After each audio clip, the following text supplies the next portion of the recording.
বেনজির যদি মামলায় দুর্নীতিবাজ সাব্যস্ত দেশে তাকে আসতেই। ওবায়দুল কাদেরকে ধন্যবাদ জানাই যে যদি তিনি মিন করে ওই কথাটি বলে থাকেন, মন থেকে বলে থাকেন।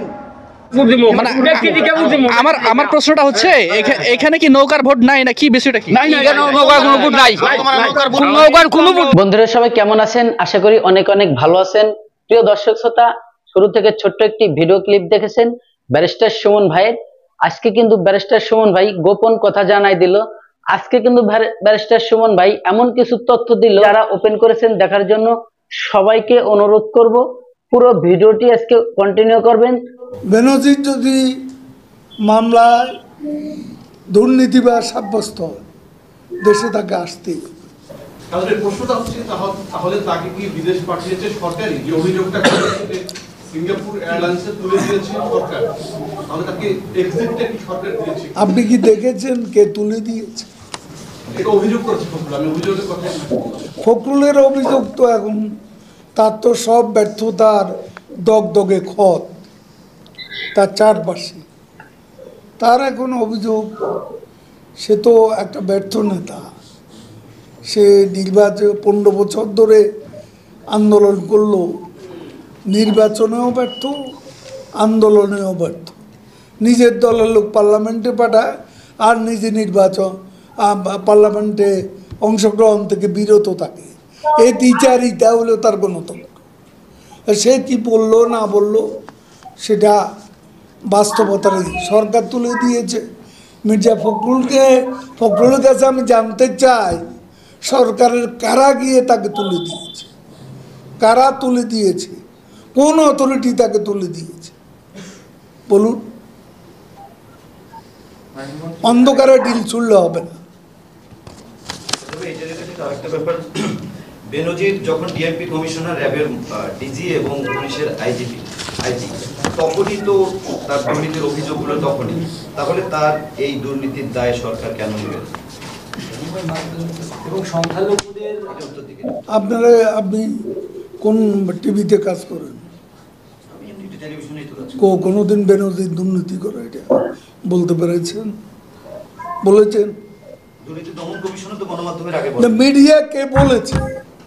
বলেছে সব শেষে কালের কণ্ঠ। আপনারা কেউ বলেন? একটা পত্রিকা বলেছে কালের কণ্ঠ।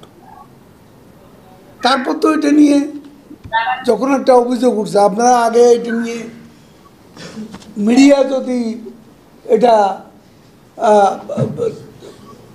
বলতে পারতেন যে এই তো দুর্নীতি করছে অমুক, সে সাহসটা আপনারাও তো সবাই দেখাতে পারেননি। এখন সরকারের ঘাড়ে দৌড় চাপাচ্ছেন। আপনি কি করে বলেন যে সরকার জেনেও এটা গোপন করেছে? How can you conclude like this? আপনি পারেন না বলতে। আমি একটা কথাই বলেছি, সরকার এখানে দুর্নীতি কারো অভিযোগ প্রমাণিত হওয়ার পর কাউকে ইম্পিউনিটি দিয়েছে কিনা সেটা হলো বড় কথা। আচ্ছা কাদের ভাই, জানতে চাচ্ছিলাম যে ওনার বিরুদ্ধে দেরিতে হলেও তো বিষয়গুলো এসেছে, কালের কণ্ঠে রিপোর্ট দিয়ে হলেও এসেছে এবং এটা এখন সারা দেশে আলোচিত হচ্ছে, বিদেশে আলোচিত হচ্ছে। এই পরিস্থিতিতে যেখানে তদন্ত চলছে ওনার বিরুদ্ধে, উনি বাইরে চলে গেলে এই বিষয়টা কি অস্বাভাবিক না? আপনার কি মনে হয় এটা কি স্বাভাবিক না? এখন কি উনি না থাকলে কি বিচার হবে না? যা তারেক রহমান বাইরে আছে বলে কি ট্যাক্সি পেশনের মামলা হয়নি, সেটা রায় হয়নি? এবং একসময় তাকে আসতে হবে দেশে। বেনজির যদি মামলায় দুর্নীতিবাজ সাব্যস্ত দেশে তাকে আসতেই। এখানে সরকার কোনো আপোষ করবে না। দুদকের প্রাথমিক যে তদন্ত, সেখানে অনুসন্ধানে দেখা গেছে প্রাথমিকভাবে বিরুদ্ধে বিপুল অর্থ সম্পদের নজির পেয়েছে এবং একই সঙ্গে সেটা আমরাও দেখতে পাচ্ছি, পরে বিভিন্ন গণমাধ্যমেও এই দুর্নীতি সংক্রান্ত নিউজ আমরা দেখতে পাচ্ছি। কিন্তু এই সরকার কি এখন পর্যন্ত তাকে দোষী মনে করছে না? আনুষ্ঠানিকভাবে এখনো কি দোষী কি মনে করে, কি বলে? সরকার তো দুর্নীতি দমন কমিশনের স্বাধীনতা হস্তক্ষেপ করেনি, তারা যেভাবে প্রক্রিয়া ওইভাবে এগিয়ে যাচ্ছে, এখানে সরকারের অবশ্যই সমর্থন। ওবায়দুল কাদেরকে ধন্যবাদ জানাই যে যদি তিনি মিন করে ওই কথাটি বলে থাকেন, মন থেকে বলে থাকেন যে জেনারেল আজিজ কিংবা বেনজির, সাবেক পুলিশ প্রধান, সেনা প্রধান, যাই হোক না কেন তাদের অপকর্মের দায় সরকার নেবে না, এই কথা যদি তিনি মনে প্রাণে বিশ্বাস করে বলে থাকেন তাহলে আমি ধন্যবাদ জানাই। আর যদি অভিনয়ের জন্য, জনগণকে ধোঁকা দেওয়ার জন্য, আইওসের জন্য বলে থাকেন তাহলে আমি ঘৃণা প্রকাশ করছি, আমি ধিক্কার জানাচ্ছি। কারণ এই পুলিশ প্রধান বেনজির, যার নাই কোনো নজির, আসলেই উনি বেনজির। তো এই বেনজিরকে পুলিশ প্রধান কে বানিয়েছে?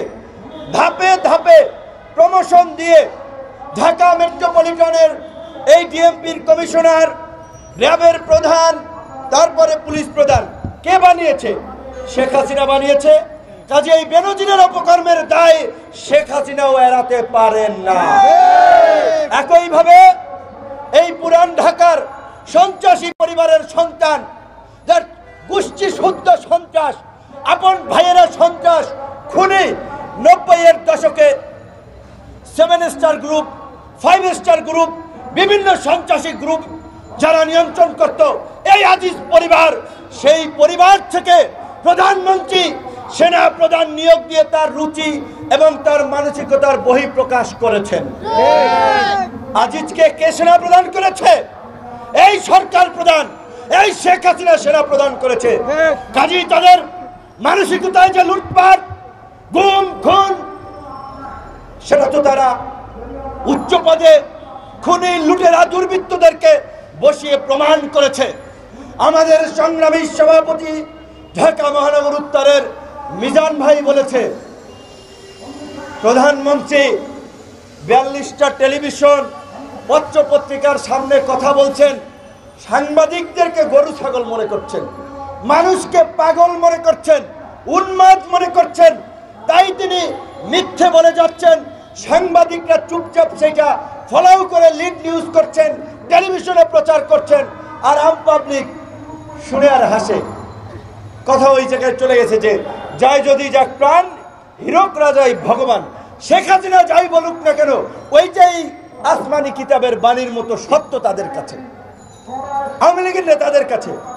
এবং তিনি প্রতিনিয়তই এই ভোট এবং নির্বাচন নিয়ে মিথ্যাচার করে যাচ্ছেন, জনগণের সঙ্গে ইচ্ছামি করে যাচ্ছেন যে জনগণ আমাদেরকে ভোট দিয়েছে, আমরাই এদেশে জনগণের ভোটের অধিকার ফিরিয়ে দিয়েছি, ভাতের অধিকার ফিরিয়ে দিয়েছি, আওয়ামী লীগ না থাকলে দেশে উন্নয়ন হয় না, এই সমস্ত ফালতু কথা বলে বেড়াচ্ছেন, ইচ্ছামির কথা বলে বেড়াচ্ছেন একটা দেশের প্রধানমন্ত্রী, এবং রাষ্ট্র নিয়ে মস্করা করছে। তো ওই যে আমাদের এক ভাই বলছে না, দুইজনে গল্প করতেছে, আবার ফেসবুকে দেখলাম লেখি হচ্ছে, একজন জিজ্ঞাসা, ভাই দেশের অবস্থা কি? দেশের অবস্থা জেলখানার মতো। কেমন? জেলখানায় আজান দেয় ছিনতাইকারী, ইকামতি করে চোর, নামাজ পড়ায় খুনি, তাই না? জেলখানায় তো ম্যাক্সিমাম অপরাধীরাই জেলখানায় তাদের সাজা হয়, তারা থাকে। তো সেইখানে তো ইমামতিও করে সেই অপরাধীরা, নামাজও ওই আজানও দেয় আপনার অপরাধীরা, আবার মোনাজাতও ধরে সেই অপরাধীরা। তো আজকে এই দেশের দিকে যদি তাকান, আমার প্রশ্নটা হচ্ছে এখানে কি নৌকার ভোট নাই না কি বিষয়টা কি? নৌকার কোনো ভোট নাই, নৌকার কোনো ভোট নাই। আমরা বেশটা সমানটা ভোট দিব। আর বর্তমানে যে পরিস্থিতি বুঝছো এটা নৌকা তুই বুঝছো না, আমরা বেশটা সমানটা ভোট দিব। আর বেশটা সমান ভাই আমরা যতটুক মানে হেল্প করতেছি এটা বাসায় বলার মতন না। আপনারা কি আওয়ামী লীগ করেন? সবাই আওয়ামী লীগ। আমি সেক্রেটারি। আমি আওয়ামী লীগের সেক্রেটারি। আমরা সুমনরে আমরা রক্তর বিনিময় হইলে তারে আমরা আনা খাইয়া আমরা নিজের খাইয়া তাই দেখা দিব মাওবাড়িরে আমরা বহু দূর আদাম না 15 বছর দিছি মাওবাড়িরে বুট 15 বছর দিছি 15 বছর সে নির্বাচন করছে যে উজ্জ্বলতা করছে এটা তো ভাষায় আমরা জনগণে প্রকাশ করব কিভাবে প্রকাশ করব বুঝছেন নি আমরা বেস্ট সুমন এবার ভোট দিব আমরা সবাই যারা যারা আছি আওয়ামী লীগ সবাই ব্যক্তি হিসেবে সুমনে ভোট দিব এক কথা যাচ্ছে এত ক্ষোভ কেন মাহবুব আলীর প্রতি আল্লাহ ছাড়া বুঝছো না এমন একটা জিনিস কাজ করছে না সে 15টা বছর ভাইয়া 15টা বছর সে থাকছে বর্তমানে আমরা তো তার চোখও দেখছি না এখন তো দেখা যায় মাত্র 2 দিনও জানা 3 দিনও জানা সোনার গাড় দেখা যায় পায়ের সময় সে তারা কথা পাওয়া যায় আর 15 বছরের ভিতরে একদিন তারা আমরা দেখলাম না বুঝছেন নি মানে এত সমস্যা কি আসলে মানে সেটা আমরা বলা হয় না অন্তর থেকে তারে অন্তর থেকে বলা হয় তারা আমরা কোনো কাজে পাই না কোনো বা বিপদে আপদে সুমন ব্যারিস্টার এই করোনার সময় আপনার মানুষের লক্ষ লক্ষ টাকা দিয়া সে মানুষের অসহায় মানুষের ফাঁসে দাঁড়াইছে দাঁড়িয়ে মানুষের হাঁড়িতে রাখছে বাগানের লেবারগুলো যারা আছে তারার বেতন বাড়াইছে তারার হাঁড়িতে রাখছে সিলেটে সে এই বন্যার সময় সে কোটি কোটি টাকা বিলিয়ন টাকা বিদেশ থেকে আইন না সাহায্য আইন না মাইক না মানুষে অসহায় মানুষের সাহায্য করছে আর মাওবাড়ি একদম সোনার গাড়ি জিঙ্গাইছে না তোমরা সুখে আসো না দুঃখে আসো তোমরা কী পর্যায়ে আসো আপনারা পুলিশ দারোগা আইন প্রশাসনে আমরা ওরা তো ওরানি করে সে একদমকে প্রতিবাদ করলো না জিঙ্গাইলো না খেলাকে আমরা ওরানি করে নেতা কর্মীরা ফোন দিলে নেতা কর্মী আমি ভালো আছি আমি বালুর ভালো আছি আমি সিলেট আছি আমি ফারো আছি তা আমরা পুলিশে ধরে লিয়ে থাকা নেটওয়ার্ক স্টার্টিং করে আমরা গরিব মানুষ আমরা মারি ফিটে পরে জায়গা বেশি বাড়ি বেশি গড় বেশি আমরা ছুটতে এমন লাগে এই হলো মাহবুবের কীর্তি গেলাম সে আপনার ভাইরা আমাদের কথা তো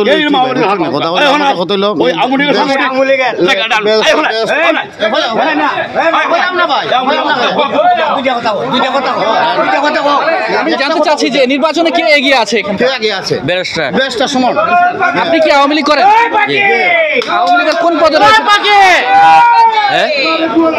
আপনি আওয়ামী লীগের কোন দায়িত্বে রয়েছেন সাংগঠনিক ইউনিয়ন না ওয়ার্ড কি পরিবেশ দেখছেন পরিবেশ তো লেগে ব্যারিস্টার রাখ গইয়া ব্যারিস্টার রাখ গইয়া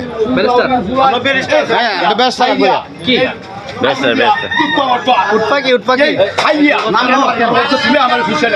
ব্যারিস্টারকে ভোট দিবেন কেন আসলে ব্যারিস্টারে ভোট দেবো যে মানুষটাই এমপি না হইয়া যতগুলা কাজ করছে যেভাবে উন্নয়ন করছে আমরা দেখতাম চাই যে এই মানুষটা এমপি হওয়ার পরে আর কি উন্নয়ন করতে পারে আমরা সোনারঘাটের মধ্যে সেজন্য আমরা ভোট দেবো যে মানুষটা উন্নয়ন বেশি করে আমরা তারে প্রয়োজন যারা আমরা বছরে 1-2 বার দিকে তারে প্রয়োজন না যে মানুষটার প্রতি আমরা আত্মবিশ্বাস আছে যে সে গেলে পরে সে এমপি না ব্রিজ দিয়েছে আমরা সেটাই জানি এখানে চায়ের দোকানে রয়েছে অনেকেই রয়েছে কি ভাবছেন এবার আসলে এলাকায় কে এগিয়ে আছে হ্যাঁ সুমন ভাই উনিও লোক হিসাবে ভালো কাজকর্ম ঠিক তাই গরিব দুঃখীর দিকে রাখে সে পাশে দাঁড়ায় অনেক ভালো কি ভাবছেন আসলে উনি যে এমন একজন লোক আসলে উনি একজন এমপি মতি না হয়েও একজন চেয়ারম্যান অথচ মেম্বারও না উনি যেভাবে উন্নয়নের কাজগুলা ধারাবাহিক করতেছেন আশা করি উনাকে আমরা নির্বাচন করবো উনি চাই একজন এমপি হতে আর যেজনকে আমরা এমপি বানিয়েছি এবং তিনি মন্ত্রী হয়েছেন আসলে উনাকে আমরা দেখা শোয়ার বাইরে উনাকে দেখা যায় কোনো প্রোগ্রাম মিটিং বা যে কোনো কাজে খেতে উনাকে দাওয়াত দিল উনি দাওয়াত রক্ষা করেন নাই। প্রিয় দর্শক ধৈর্য সহকারে যারা আমার এই ভিডিওর ক্লিপটা দেখেছেন আর হয়তো বা আপনাদের ভালো লেগেছে আর যদি ভালো লেগে থাকে অবশ্যই আপনার মূল্যবান মতামত কমেন্ট বক্সে কমেন্ট করে জানাবেন এবং ভিডিওটি যদি ভালো লাগে চ্যানেলটিকে যদি সাবস্ক্রাইব করতে মন চায় অবশ্যই সাবস্ক্রাইব করে রাখবেন পরবর্তী ভিডিও পাওয়ার জন্য। দর্শক আজকের মতো ভিডিও থেকে বিদায় নেব, সবাই ভালো থাকবেন সুস্থ থাকবেন, আল্লাহ হাফেজ।